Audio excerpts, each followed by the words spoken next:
Welcome to the Miniatures Paintbrush. Today we're going to talk about how I maintain my brushes. Alrighty, let's talk about brush care. Alright, there's a lot of different things that you need to consider. First, you have different kinds of paints, so you have different methods of cleaning. Yeah, you gotta have your acrylic paint, so you see to your right here. These are all water-based kind of acrylic paint, except for that Tamiya one, which I'm going to show you in detail in just a bit.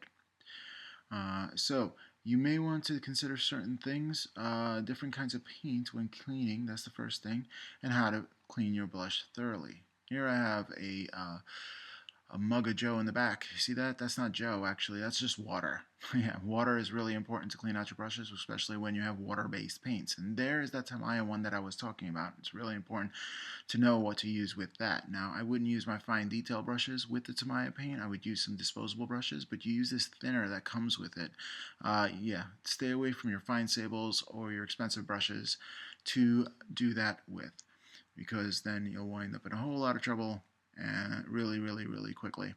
Okay, so when there you go, those are some throwaway brushes. Now, different brands of throwaway brushes. I use them and I bought them at the craft store. We have here Nicole and Simply Brush.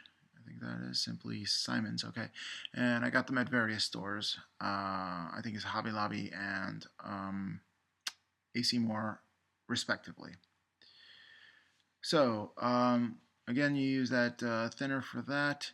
You don't want to use your good brushes for the Tamiya paint. So, because it is acrylic, and it says acrylic on the bottle, but it's also flammable, so you need to take that in consideration, and I'll show you later. So the rest of these are just regular water-based acrylics, and you use water to dilute it.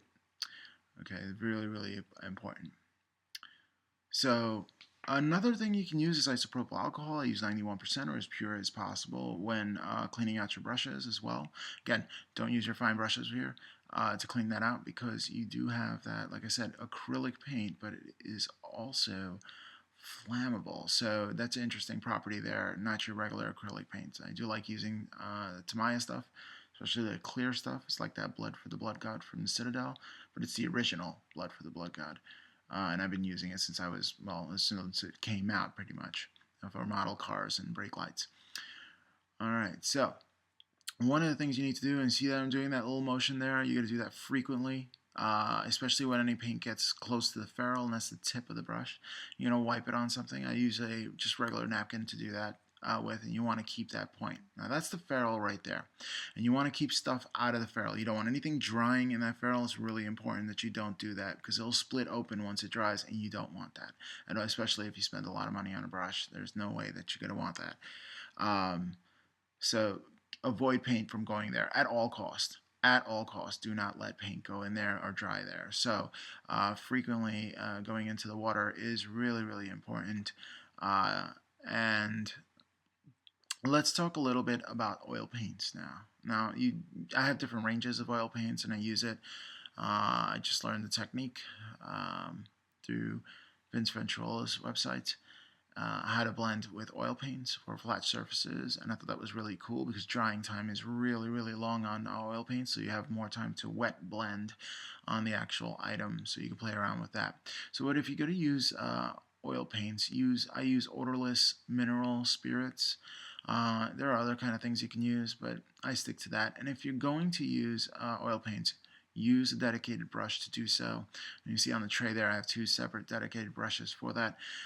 You don't want to mess up your fine detail brushes or expensive brushes with oil paints, because they will saturate and you will not be able to use them on anything else. Excuse me. All right. So clean it thoroughly. White spirits, brush cleaner, if you have it, very important. Another thing is to know what to avoid. Watercolors are very delicate, and they can be damaged to bristles by using regular soap, so don't use regular soap to clean them.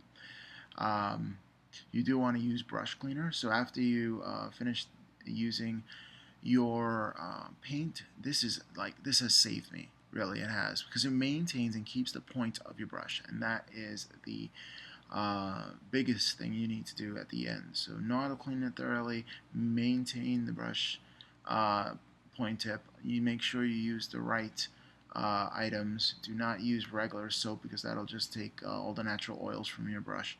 So here is all you have to do is shape it. Shape it. Now with the water, I do want to digress a little bit. With the water, you want to use warm water, not hot water. Hot water can damage the brush because it can actually accelerate paint clotting onto the brush. You don't want that. So just stay away from that. Stay away from detergents, regular detergents as well. Avoid paint stripper. Some people use it to resuscitate some brushes, but the truth is that it'll ruin the shape of your brush. So you want to use this soap right here as the master blush cleaner to do that with. All right, very, very, very important that you use that and reshape your brushes. Now, this here is what I made. Now, Citadel comes out with a brush holder, but I have this one personally for my Citadel brushes because it kind of holds it. And I'm going to show you a quick video on how to make it. Now, usually if you have a very big one, and I put this one size only, because this one right here, that'll go right through. But this particular one that I use is only practical for the Citadel brushes that I bought, which I spent a lot of money on, so I really dedicated this to that. And I just drilled a hole on the top there, and I'll show you exactly how I made this through a pill bottle. Let me show you. Let me take all that brush shaper off, and I'll show you. Sometimes I need to soak my brushes, and this is the way I do it. It just hangs there suspended, and kind of remaining things. I saw it once cool how some of the paint kind of just dripped down, and again that is distilled water in which I use, and I always use distilled water to clean my brushes. Okay, so how to make that. If you ever want to make your own, I use a Dremel tool. I use a bit there, and I have a lot of bits in my Dremel tool kit. And you can get this in a major hardware store. I think I got these at Lowe's or Home Depot, one of those big box stores that you can get. And I took a pill bottle. I have a lot of those, especially since I'm getting older. When you get older, you have a lot of pill bottles, and I like to reuse them. Now, I use a cap. I had a lot of other bottles before I started using pill bottles, and they're smaller ones, and I got it at a craft store, and it has lids. I like the see-through lids, personally. That's just me. So I took one off those containers. Again, I got it from, I think, it's AC Moore, and then all I did was just drill a hole.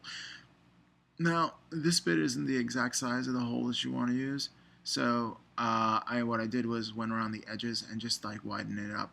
I love Dremel tools for hobbying. If you do not have a Dremel tool, I recommend one, really. Just safety first. So here I am just making sure that everything fits. It's the right height and everything else. I fit it in the opposite way just to see if it suspends. And what I'm going to do here is I'm going to fill this with distilled water. There you go. Any distilled water will do. I don't have a brand preference when it comes to distilled water. And fill this up. See how easy that is? Alright, maybe a little more. Okay, there you go. And cap that up. Put it to the side. And here is, see if it actually fits. So what I'm going to do is I'm going to pull this in, push this in right there, and there you have it. It suspends right there and then cleans your brush. Super simple way in order to do it. Again, you can buy your own, but why buy when you can make, right? Alright. Well, signing off. So as you can see, it's quite simple to maintain your brushes. All you have to do is take small little steps, and those brushes will last you long into the future. Well, I hope you found this tip helpful, and I'll catch you next time on the Miniatures Paintbrush.